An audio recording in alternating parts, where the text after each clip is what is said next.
Industry का hub बनेगा India. PM Modi ने 3 सेमीकंडक्टर प्लांट्स का शिलान्यास किया, बोले ये सेक्टर विकास का द्वार। हरियाणा की नई सरकार का फ्लोर टेस्ट नायब सिंह सैनी सरकार ने पेश किया। विश्वास मत व्हिप के बावजूद सदन में पहुंचे जेजेपी के 4 विधायक। सीएए के विरोध में आज ममता बनर्जी की रैली। असम में मोदी शाह के पुतले जलाए गए। केरल में भी सीपीआईएम ने निकाला विरोध मार्च। कांग्रेस की दूसरी लिस्ट जारी। 6 राज्यों के 43 नाम, 13 ओबीसी, 1 मुस्लिम उम्मीदवार। नकुलनाथ छिंदवाड़ा से, महबूब गहलोत जालौर से चुनाव लड़ेंगे। एसबीआई ने इलेक्ट्रोल और बॉन्ड का डेटा चुनाव आयोग को भेजा। ईसी 15 मार्च तक वेबसाइट पर अपलोड करेगी। सुप्रीम कोर्ट ने आज की डेडलाइन दी थी। लोकसभा चुनाव से पहले यूपी कांग्रेस को बड़ा झटका लगा है। बीजेपी में शामिल हुए अजय कपूर कांग्रेस से लोकसभा सीट के थे प्रबल दावेदार। आप देख रहे हैं के न्यूज, खबरों का सारथी। नमस्कार, मैं हूं आपके साथ सोनम सिंह और आप देख रहे हैं के न्यूज। वक्त हो गया है देश की बात कर हम बात करेंगे हरियाणा की, जहां पर विधानसभा में विश्वास प्रस्ताव पेश किया गया है। हरियाणा में नायब सिंह सैनी सरकार का विश्वास मत पास है। सैनी सरकार ने सदन में बहुमत हासिल किया है। ध्वनिमत से विश्वास मत पेश किया गया। आपको बता दें कि हरियाणा सरकार ने प्रदेश को एक नई दिशा देने का काम 10 वर्षों के अंदर, 9.5 वर्षों के अंदर मनोहर लाल जी की सरकार ने किया है। गजब के काम किए हैं। और मैं तो उस परिवार का सदस्य हूं, माननीय अध्यक्ष जी, जिसने स्वयं हाथ से खेत में से पशुओं का चारा काट करके सर के ऊपर गठरी रख करके पशुओं को लेकर के आने का काम किया है। मैं उस साधारण परिवार का बच्चा हूं।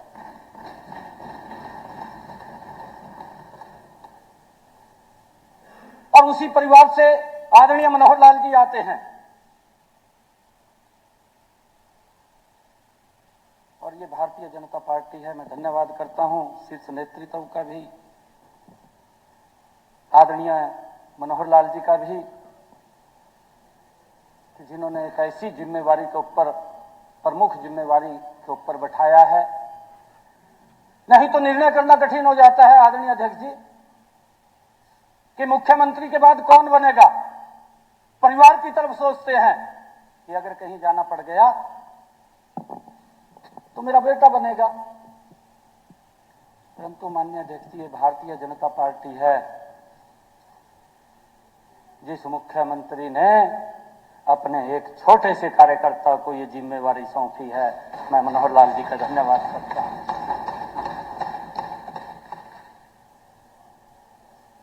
वो तपस्वी है, उसका अपना नहीं है कुछ भी, वो प्रदेश के लिए है। पूरा जीवन उसने प्रदेश के लिए लगाया है। मुझे खुशी है, राज नहीं फकीर है। मनोहर लाल जी देश की तक।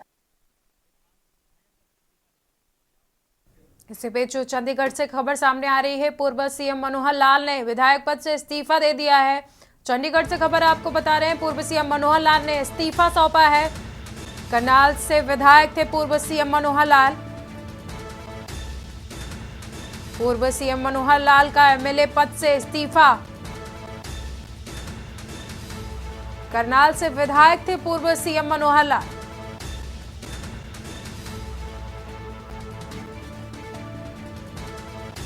चंडीगढ़ से खबर आपको बता रहे हैं, पूर्व सीएम मनोहर लाल ने इस्तीफा सौंपा है। करनाल से विधायक थे पूर्व सीएम मनोहर लाल।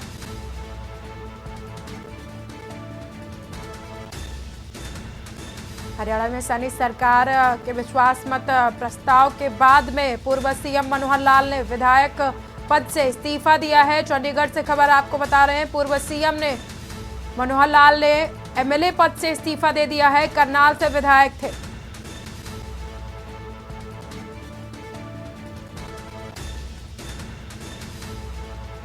हरियाणा में नई सरकार बनने के बाद पूर्व सीएम मनोहर लाल ने इस्तीफा सौंपा है विधायक पद से।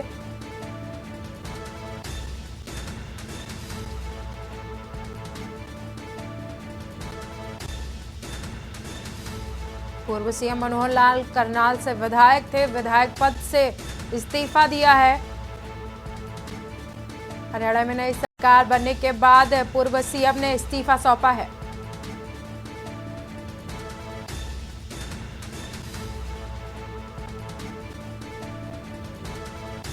इसी खबर पर ज्यादा जानकारी के लिए हमारे साथ जुड़ चुके हैं विनोद गुप्ता, ब्यूरो चीफ हरियाणा से। विनोद, पूर्व सीएम मनोहर लाल का इस्तीफा सामने आया है, एमएलए पद से इस्तीफा दे दिया है, क्या कुछ जानकारी है?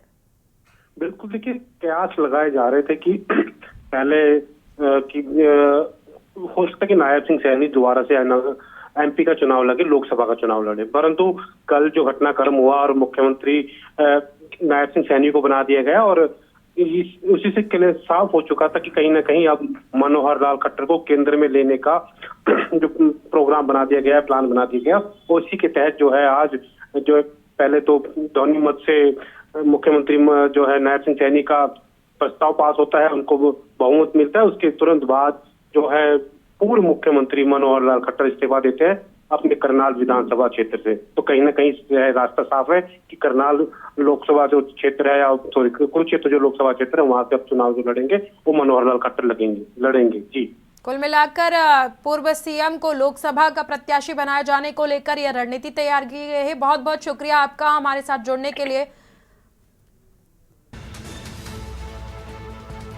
करनाल से विधायक थे पूर्व सीएम मनोहर लाल।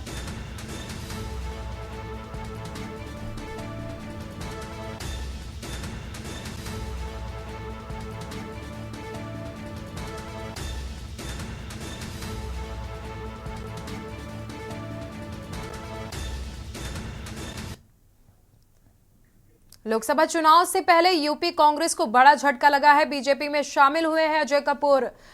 कांग्रेस लोकसभा सीट के थे प्रबल दावेदार।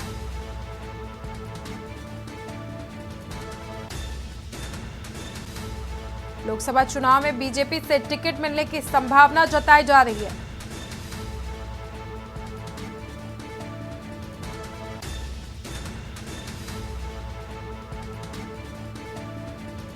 लोकसभा चुनाव से पहले यूपी कांग्रेस को बड़ा झटका लगा है। बीजेपी में शामिल हुए अजय कपूर। कांग्रेस से लोकसभा सीट के थे प्रबल दावेदार। लोकसभा चुनाव बीजेपी से टिकट मिलने की संभावना जताई जा रही है। बड़ी खबर आपको बता रहे हैं, चुनाव से पहले कांग्रेस के अजय कपूर बीजेपी में शामिल हुए हैं।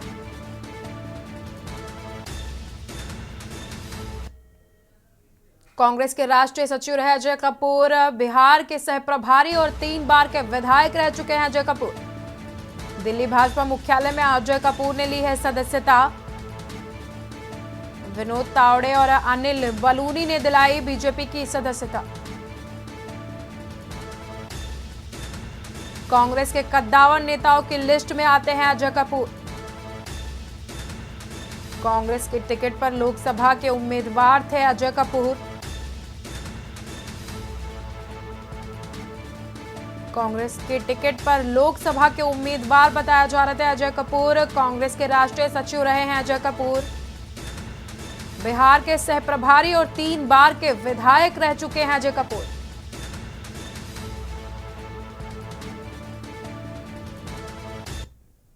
इसी बीच वाराणसी से खबर सामने आ रही है। आपको बता दें कि वाराणसी में मुख्तार अंसारी को उम्र कैद की सजा सुनाई गई है। बड़ी खबर आपको बता रहे हैं, मुख्तार अंसारी को उम्र कैद की सजा सुनाई गई है। अवैध हथियार मामले में मुख्तार अंसारी को जेल भेजा गया है। वाराणसी की एमपी एमएलए कोर्ट ने यह सजा सुनाई है। वाराणसी से बड़ी खबर आपको बता रहे हैं, मुख्तार अंसारी को उम्र कैद की सजा सुनाई गई है।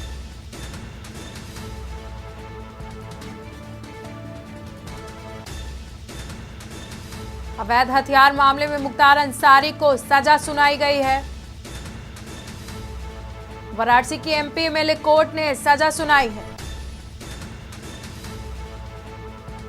कल मुख्तार अंसारी को दोषी करार दिया गया था, आज सजा सुनाई गई है। कोर्ट ने आज उनको सजा सुनाई है। मुख्तार अंसारी को उम्र कैद की कोर्ट की तरफ से सजा दी गई है। अवैध हथियार मामले में मुख्तार अंसारी को उम्र कैद की सजा सुनाई गई है। वाराणसी की एमपी एमएलए कोर्ट ने यह सजा सुनाई है।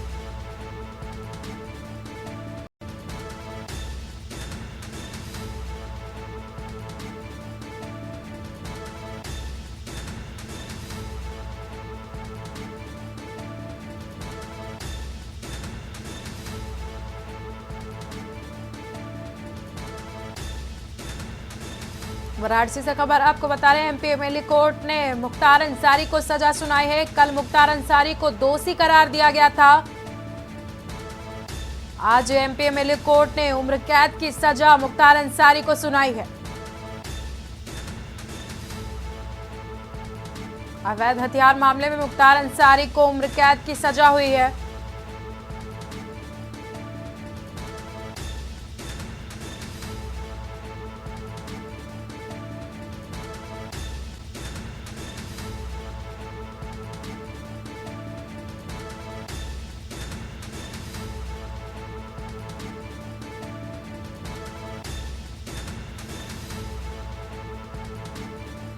वाराणसी के एमपी एमएलए कोर्ट ने मुख्तार अंसारी को उम्र कैद की सजा सुनाई है। अवैध हथियार मामले में मुख्तार अंसारी को उम्र कैद की सजा सुनाई गई है। कल मुख्तार अंसारी को दोषी करार दिया गया था।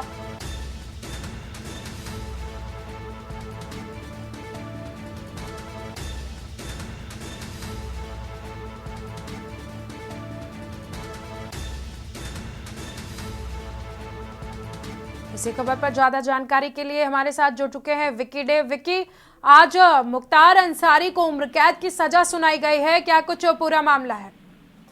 बिल्कुल, आपको बता दें कि पूर्व सदन में पूर्व विधायक रहे मुख्तार अंसारी के खिलाफ जो 36 साल पुराना एक केस चल रहा था, इसमें फर्जी तरीके से 2 नामी बंदूक के लाइसेंस को कराया गया था, जिसमें दोषी पाए गए थे। तो इसी में आज जो है उनको सजा उन्हें आजीवन कारावास दिया गया है यहाँ पे वाराणसी के कोर्ट से।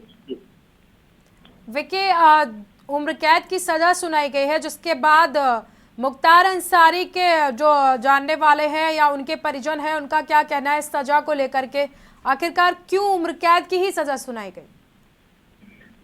बिल्कुल, आपको बता दें कि इससे पूर्व भी कई धाराओं में उनके ऊपर संगीन आरोप थे। उससे पहले भी कई बार सजा हो चुकी है और ये तीसरी बार जो है वाराणसी की कोर्ट में उनको सजा सुनाई है।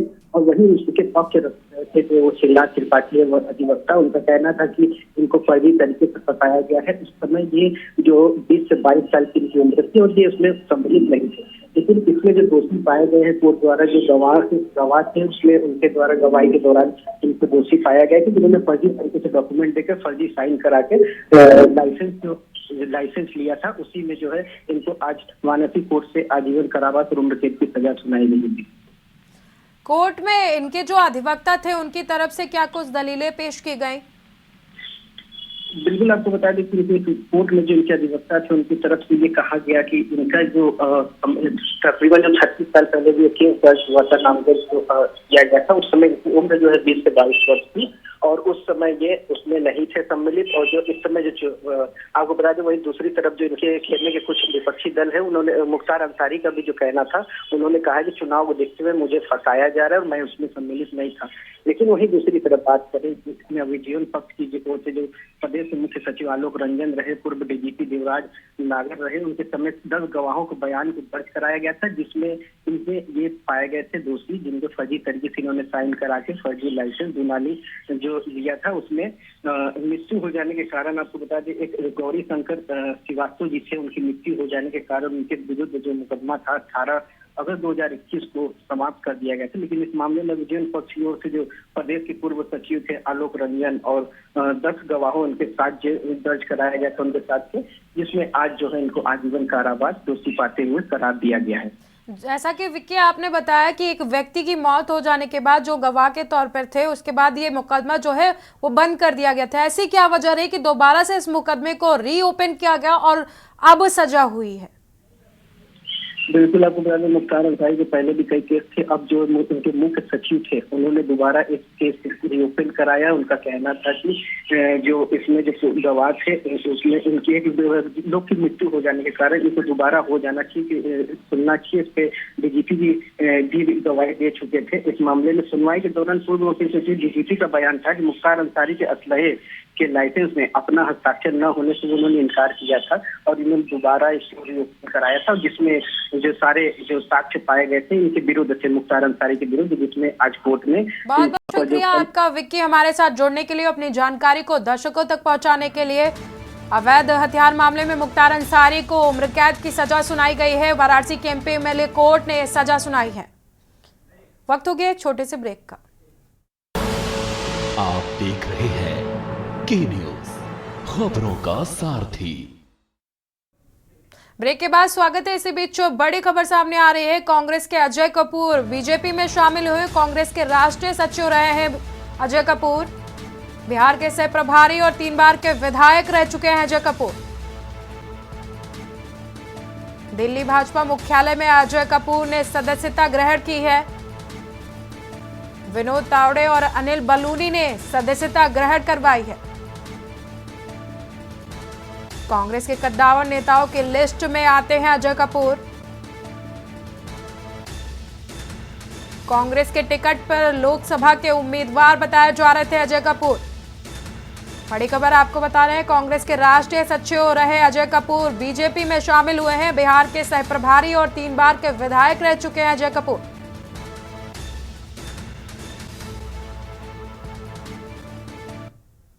गृह मंत्री अमित शाह जी का, आदरणीय नड्डा जी का, आदरणीय बंसल जी का और पूरी भारतीय जनता पार्टी परिवार का कि उनके सदस्य के रूप में मुझे काम करने का मौका दे रहे हैं और मैं ईमानदारी के साथ कार्यकर्ता के रूप में पार्टी की भी सेवा करूंगा, लोगों की जो भी कर सकता हूं मैं करूंगा।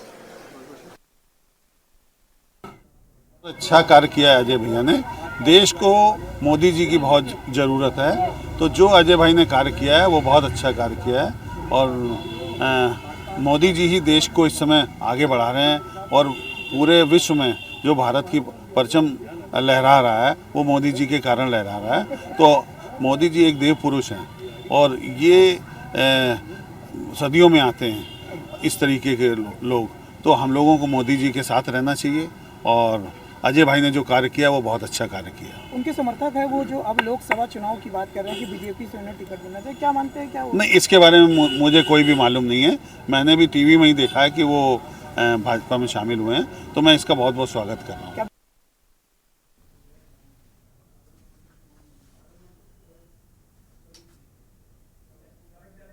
कांग्रेस के राष्ट्रीय सचिव रहे अजय कपूर ने बीजेपी का दामन थामा है और सूत्रों के हवाले से खबर आ रही है कि बीजेपी अजय कपूर को लोकसभा का प्रत्याशी बना सकती है।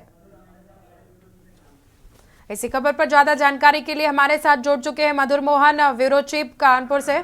मधुर मोहन जी, कांग्रेस के जो नेता थे, कद्दावर नेता अजय कपूर, उन्होंने बीजेपी का दामन थाम लिया है, क्या कुछ कहना चाहेंगे?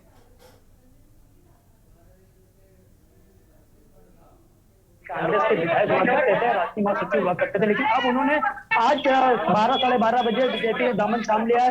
अब इसमें उनका निवास खड़े आप देख सकते हैं, यहाँ होल्डिंग लगा दी गई है। जो उनके समर्थक है उन्हें होल्डिंग लगा दी, जिसमें साथ लिखा माननीय जय कपूर जी को भाजपा परिवार के काबिल होने में हार्दिक शुभकामनाएं। ये जो आप महिलाएं देख रहे हैं, जो लोग यहाँ देख रहे हैं, जो उनके समर्थक है, हम उन समर्थक से भी बात करना चाहेंगे कि वो कितना खुश है। आप देख रहे हैं जब तक वो मिठाई बांटी जा रही, नारेबाजी हो रही है, पटाखे फोड़े गए हैं, काफी खुशी की लहर दिख रही है। हम महिलाओं से बात चाहेंगे कितनी खुश है, कितने खुश है वो।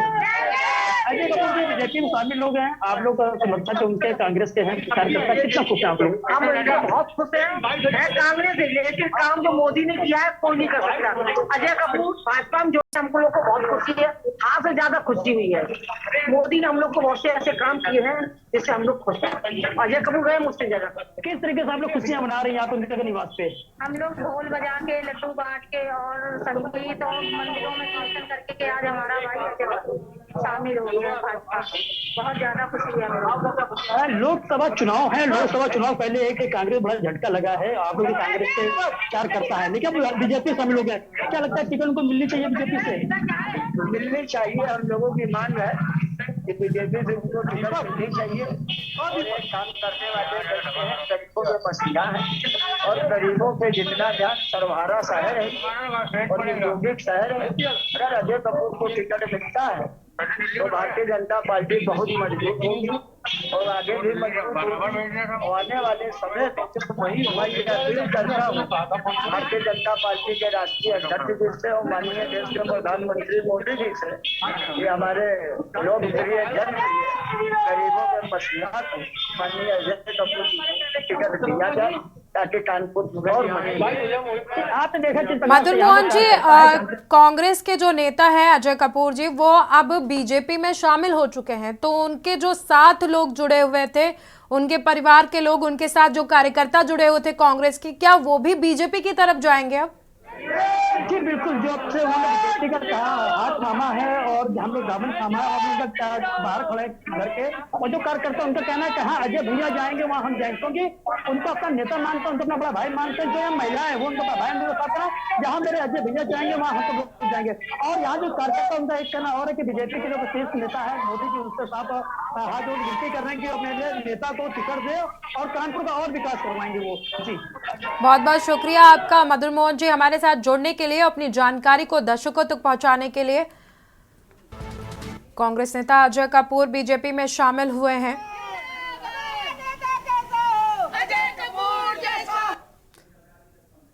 रुक कर लेते हैं केंद्र सरकार की प्रेस कॉन्फ्रेंस का, जहां पर केंद्रीय मंत्री अनुराग ठाकुर क्या कुछ कह रहे हैं, सुनते हैं। दिल्ली सचिवालय और इंद्रप्रस्थ ये 10 इसके स्टेशन होंगे। 8,400 करोड़ रुपया कुल खर्च होगा, उसमें से 1,547 करोड़ रुपया भारत सरकार व्यय करेगी। 4,309 करोड़ रुपया जायका से ऋण लिया जाएगा और यूटी सरकार के माध्यम से 1,987 करोड़ रुपया खर्च होगा। 333 करोड़ रुपया डीएमआरसी अपने इंटरनल एक्रूअल से खर्च करेगी और पीपीपी मोड पर 195 करोड़ रुपया रेज किया जाएगा। Any more questions? Otherwise, we can conclude the cabinet briefing. Yes. Microphone pass करिए यहाँ पे। माइक दे दीजिए भाई।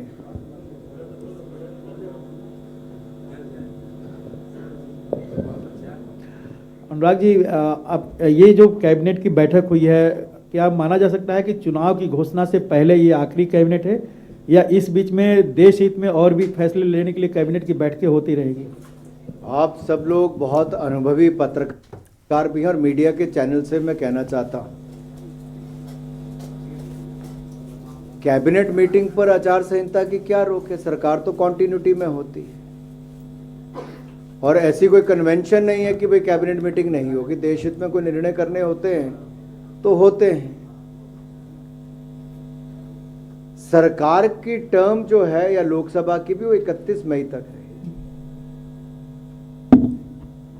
तो जो इलेक्शन कमीशन के अनुसार जब पिछली सरकार का गठन कार्यकाल जब पिछली लोकसभा का हुआ था तब तक तो ये है ही है, जब तक अगली सरकार का गठन नहीं होता। लेकिन अच्छा हुआ आपने सवाल पूछा रविंदर जी, बाकियों के लिए भी जानकारी। Sir, one last question. Yeah. Hi, yes. So just adding to that, what my colleague has asked. But will they be briefings also, or whatever internal deliberations the government has? मैं चाहता हूँ कि आप लोग मुझे भविष्य में भी सुनते रहें। आपकी इच्छा होगी कि Yeah, I think coming on that note, we'll conclude the cabinet briefing for the day. Thank you, ministers.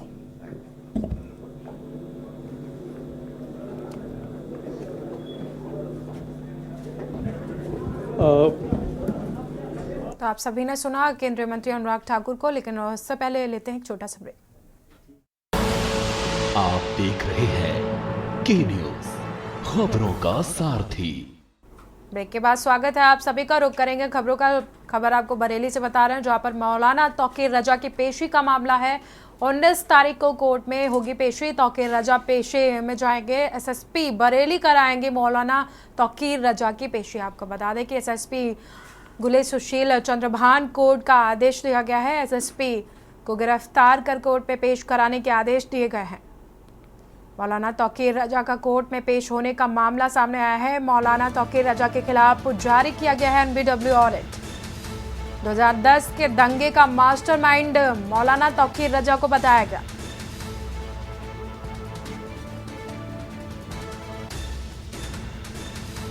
SSP को गिरफ्तार कर कोर्ट में पेश करने के आदेश दिए गए हैं।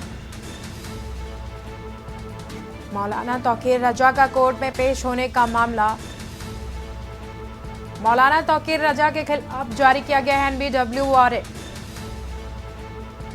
2010 के दंगे का मास्टरमाइंड है मौलाना तौकीर रजा।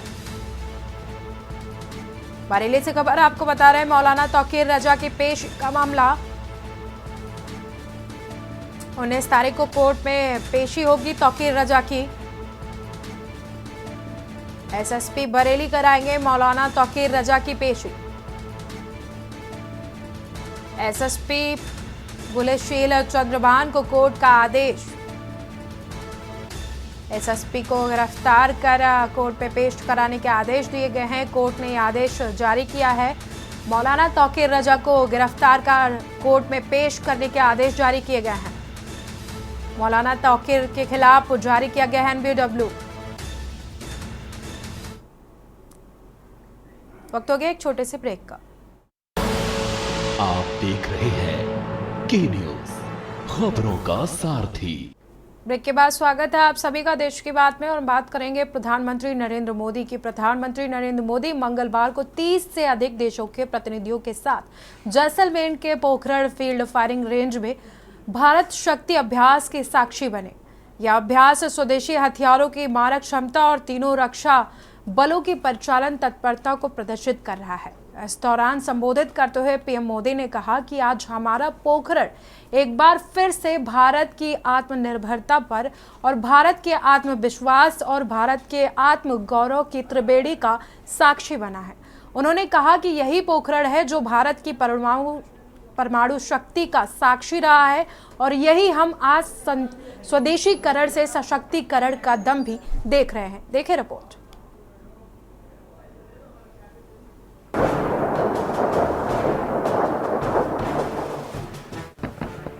राजस्थान के पोखरण में भारत शक्ति अभ्यास को देखने पहुंचे दर्शकों के बीच प्रधानमंत्री नरेंद्र मोदी ने कहा कि पोखरण भारत की आत्मनिर्भरता, विश्वास और आत्म गौरव की त्रिमूर्ति का गवाह बन गया है। वे तीनों सेनाओं के लिए स्वदेशी रूप से निर्मित रक्षा उपकरणों की शक्ति का प्रदर्शन करने के लिए आयोजित मेगा अभ्यास में एक सभा को संबोधित कर रहे थे। आज हमारा पोखरण एक बार फिर भारत की आत्मनिर्भरता, भारत का आत्मविश्वास और भारत का आत्मगौरव, इस त्रिवेणी का साक्षी बना है। यही पोखरण है जो भारत की परमाणु शक्ति का साक्षी रहा है, और यहीं पर हम आज स्वदेशीकरण से सशक्तिकरण उसका दम भी देख रहे हैं। भारत, आज पूरा देश भारत शक्ति का ये उत्सव शौर्य की भूमि राजस्थान में हो रहा है, लेकिन इसकी गूंज सिर्फ भारत में ही नहीं, पूरी दुनिया में सुनाई दे रही है। गोलाबारी और युद्धाभ्यास पोखरण फील्ड फायरिंग रेंज में आयोजित किया गया था, जहां भारत ने अपने स्वदेशी रक्षा उपकरणों की शक्ति का प्रदर्शन किया। पिनाका सैटेलाइट सिस्टम और ड्रोन की कलाकारी ने दर्शकों को मंत्रमुग्ध कर दिया था। LCA तेजस और ALH MK4 ने भी गजब के करतब दिखाए। फाइटर टैंक अर्जुन और K9 वज्र, धनुष और सारंग तोप ने शानदार समा बांधा।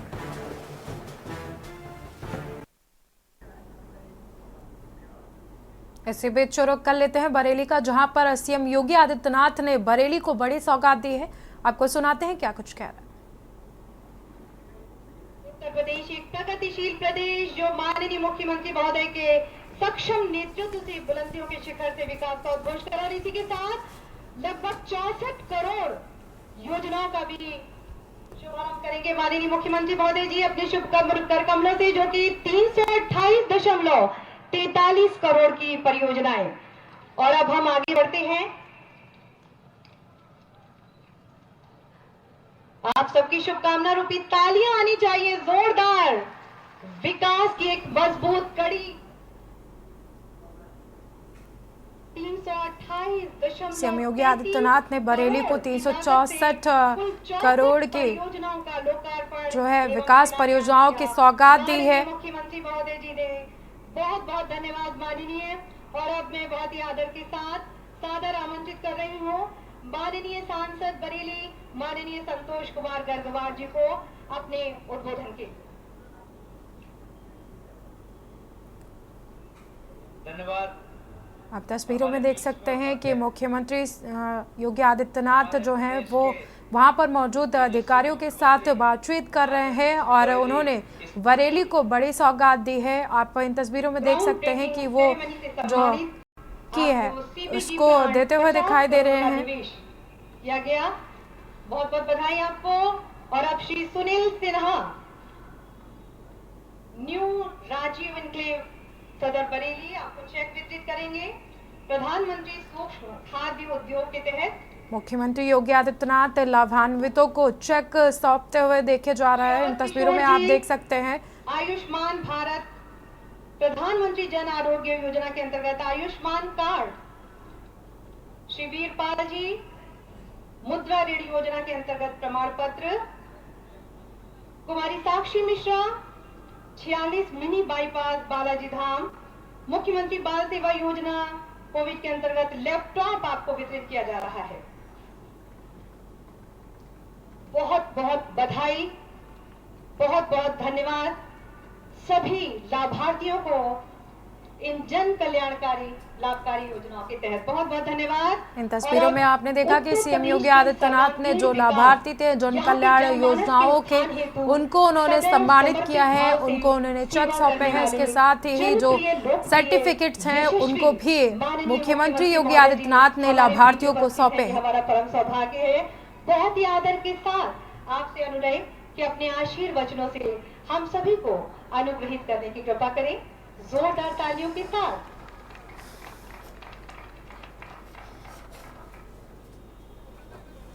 भारत माता की, भारत माता की, भारत माता की।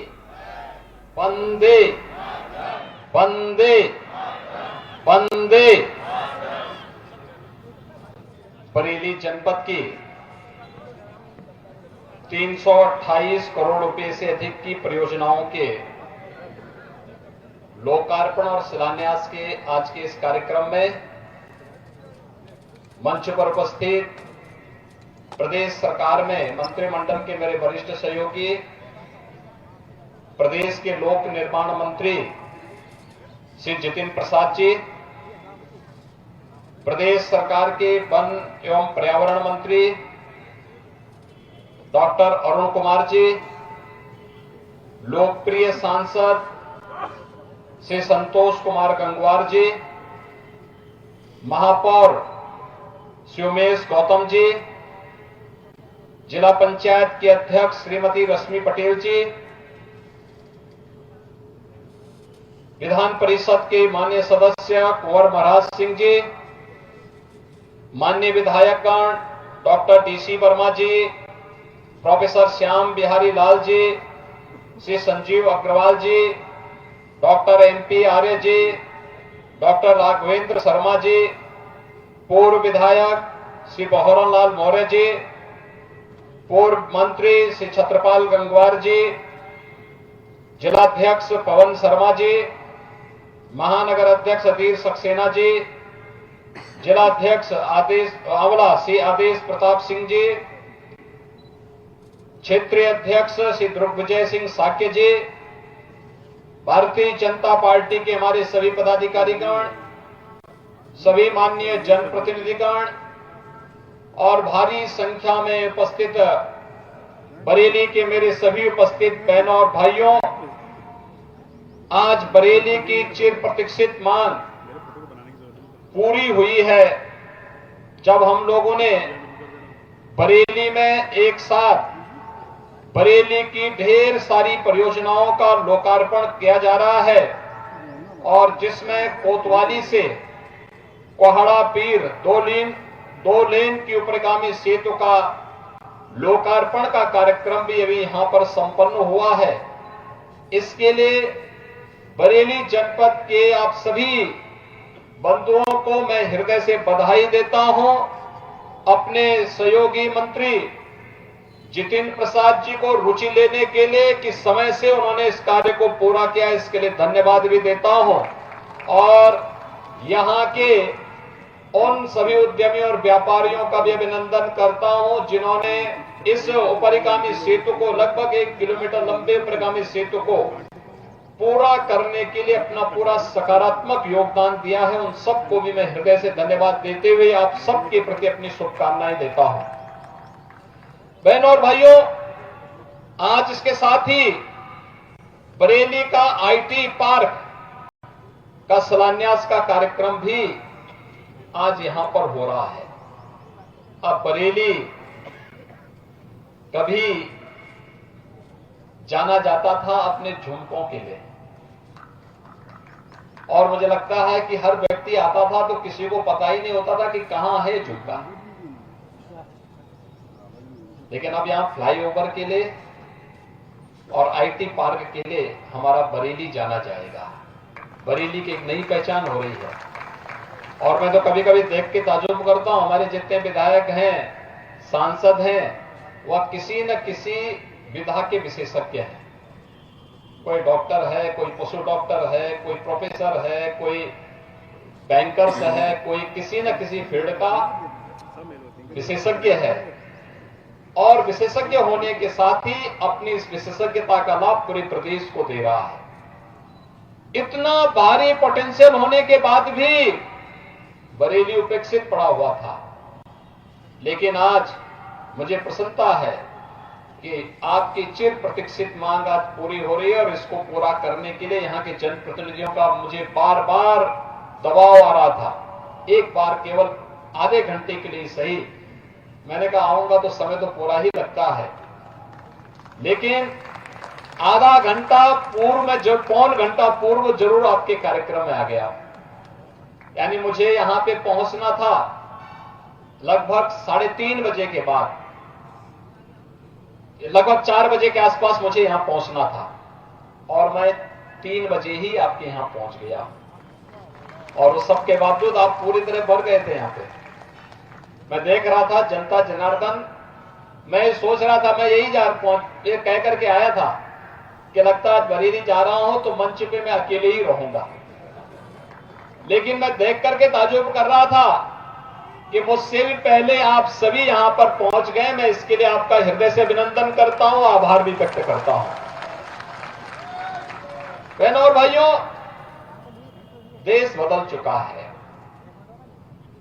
अब हम भी कह सकते हैं कि हम भी एक विकसित भारत के नागरिक हैं। भारत ने पिछले 10 वर्ष के अंदर जो अभूतपूर्व सफलता प्राप्ति की है जीवन के प्रत्येक क्षेत्र में, उसके कारण दुनिया में भारत का सम्मान बढ़ा है।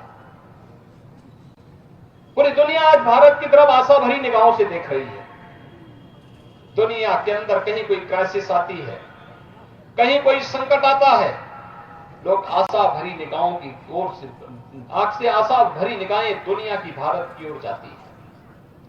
दुनिया में, जिसके कारण भारत का सम्मान बढ़ा है। भारत का सम्मान बढ़ने का मतलब भारत के हर नागरिक का सम्मान, 140 करोड़ लोगों का सम्मान। तो भारत की सीमाएं सुरक्षित हुई हैं। अब दुश्मन भारत की सीमा का अतिक्रमण नहीं कर सकता, भारत को आंखें नहीं दिखा सकता, क्योंकि भारत को कोई आंखें दिखाएगा तो भारत आज इतनी सामर्थ्य, इतनी शक्ति रखता है कि उसकी आंखों को उसी की हाथ पे तेल लग करके फिर वापस कर सकता है। ये नया भारत है, छेड़ता नहीं है, लेकिन अगर कोई छेड़ता है तो उसको छोड़ता भी नहीं है। नए भारत के अंदर आज इंफ्रास्ट्रक्चर के बड़े बड़े कार्य हो रहे हैं। Highway, railway, airport, waterway, IIT, IIM, AIIMS, हर डिस्ट्रिक्ट में मेडिकल कॉलेज, आईटी पार्क, और इसके साथ ही हम लोग आज नए तरीके से कार्य कर रहे हैं। सुरक्षा का एक बेहतर माहौल देश के अंदर बना है, सीमाएं सुरक्षित हुई हैं, नक्सलवाद और आतंकवाद लगभग समाप्त हो चुका है। देश के अंदर कल्याणकारी योजनाओं का लाभ गांव, गरीब, किसान, नौजवान, महिलाएं, समाज के प्रत्येक तबके को कैसे मिल रही है, आपने पिछले 10 वर्ष के अंदर उन योजनाओं को प्रभावी ढंग से लागू होते हुए देखा होगा। और आज जब हम उत्तर प्रदेश की बात करते हैं तो डबल इंजन की सरकार जो आपकी कृपा से उत्तर प्रदेश के अंदर बनी, डबल इंजन की सरकार ने पिछले 7 वर्ष के अंदर भी उत्तर प्रदेश के अंदर जो कुछ प्राप्त किया है, 56 लाख गरीब के मकान बन गए, कोई भेदभाव नहीं, 3 करोड़ गरीबों के शौचालय बन गए, कोई भेदभाव नहीं, 10 करोड़ गरीबों के लिए आयुष्मान भारत के कार्ड स्वीकृत हो गए, कोई भेदभाव नहीं, 15 करोड़ गरीबों को फ्री में राशन की सुविधा का लाभ हर महीने प्राप्त हो रहा है, कोई भेदभाव नहीं। और स्मार्ट सिटी बनेगी, आपका यहां का आज का ये फ्लाईओवर स्मार्ट सिटी मिशन की देन है, जिसके तहत आज इसका लोकार्पण का कार्यक्रम भी संपन्न हुआ है। 328 करोड़ रुपए की इन परियोजनाओं की सौगात आज आपको प्राप्त हुई है और नाथ कॉरिडोर की परिकल्पना भी साकार रूप ले रही है, जिसके लिए लोक निर्माण मंत्री जी कह रहे थे कि एक साथ 40 करोड़ रुपए सबको जोड़ने के लिए, आपस में जोड़ने के लिए, जो नाथ नगरी के रूप में आपकी पहचान की उस पुरातन पहचान को, जिसके लिए प्रधानमंत्री जी कहते हैं विरासत, तो विरासत भी और विकास का भी अद्भुत संगम आज आपका बरेली बन रहा है। और इस बरेली के इस अद्भुत संगम के लिए बरेली वासियों का हृदय से अभिनंदन करते हुए मैं बार बार बधाई देता हूं, कोटि कोटि बधाई देता हूं। बहनों और भाइयों, आज कितना अच्छा संजोग है, सुरक्षा का वातावरण है तो उतना ही निवेश की भी अच्छी स्थिति पैदा हुई है। अभी हम प्रधानमंत्री जी ने लखनऊ में ग्राउंड ब्रेकिंग सेरेमनी की थी। गत वर्ष इन्वेस्टर समिट में जो प्रस्ताव प्राप्त हुए थे, उस प्रस्ताव के क्रम में उत्तर प्रदेश के अंदर 10.5 लाख करोड़ रुपए की परियोजनाओं का एक साथ प्रधानमंत्री मोदी जी ने शिलान्यास किया। 10.5 लाख करोड़ रुपए के निवेश प्रस्तावों का मतलब 35 लाख नौजवानों को सीधे सीधे नौकरी की गारंटी। 35 लाख नौजवान जो उत्तर प्रदेश का, पहले उत्तर प्रदेश से बाहर जाता था, आज उत्तर प्रदेश में ही रोजगार प्राप्त करेगा, नौकरी प्राप्त करेगा, यही सम्मान प्राप्त करेगा। तो आप सभी सुन रहे थे सीएम योगी आदित्यनाथ को। फिलहाल लेते हैं एक छोटा सा ब्रेक। आप देख रहे हैं के न्यूज, खबरों का सारथी। ब्रेक के बाद स्वागत है और वापस से रुक कर लेते हैं बरेली का, जहां पर सीएम योगी आदित्यनाथ क्या कुछ कह रहे हैं आपको सुनाते हैं। फिर एक बार मोदी सरकार, क्या आवाज है? फिर एक बार, फिर एक बार, तो फिर एक बार मोदी सरकार के लिए ये की आह्वान है। फिर एक बार मोदी सरकार लाने के लिए हम सबको प्राण प्रण से जुटना है और इसी का आह्वान बरेली वासियों से करने के लिए मैं आया हूं। बरेली वासियों ने कभी हमें बैरंग नहीं भेजा है। बरेली तो हमेशा बढ़ चढ़ करके भाग लिया है, आगे आकर के आया है और आज इसी के लिए हम सब आपके बीच आए हैं। बंधुओं, कुछ ही दिनों के बाद आचार संहिता प्रारंभ हो जाएगी, तो हम लोग चुनावी रैली करने के लिए आएंगे। आज सौगात देने के लिए आए हैं, होली की एक उपहार, और होली का इस ऊपर सॉफ्टवेयर पार्क भी है, आपके फ्लाईओवर भी हैं, बाढ़ बचाव के कार्य भी हैं और भी हर घर नल योजना और शिक्षा स्वास्थ्य से जुड़े हुए प्रोजेक्ट भी हैं। इन सब का उपहार बरेली वासियों को देते हुए मुझे अत्यंत प्रसन्नता की अनुभूति हो रही है और मुझे पूरा विश्वास है कि बरेली वासी फिर दोनों जगह पूरे बरेली में केवल कमल कमल कमल ही दिखना चाहिए, जिससे मोदी जी तीसरी बार में भारत को तीसरी बड़ी अर्थव्यवस्था के रूप में स्थापित करके हर भारतवासी के चेहरे पर खुशी को और दुगना करने में अपना योगदान दे पाएंगे। इस विश्वास के साथ मैं बरेली वासियों को इन सभी योजनाओं की सौगात के लिए हृदय से बधाई देता हूं। अपने माननीय जनप्रतिनिधियों को हृदय से इन योजनाओं को प्रारंभ करने के लिए किए गए प्रयासों के लिए धन्यवाद देते हुए उनका अभिनंदन करता हूं और विश्वास करता हूं कि हम सब जब तीसरी बार यहां पर आएंगे तो कुछ नए प्रोजेक्ट के साथ बरेली वासियों को सौगात देने के लिए यहां पर फिर से उपस्थित होंगे। आप सबके प्रति मेरी मंगलमय शुभकामनाएं। धन्यवाद। जय हिंद।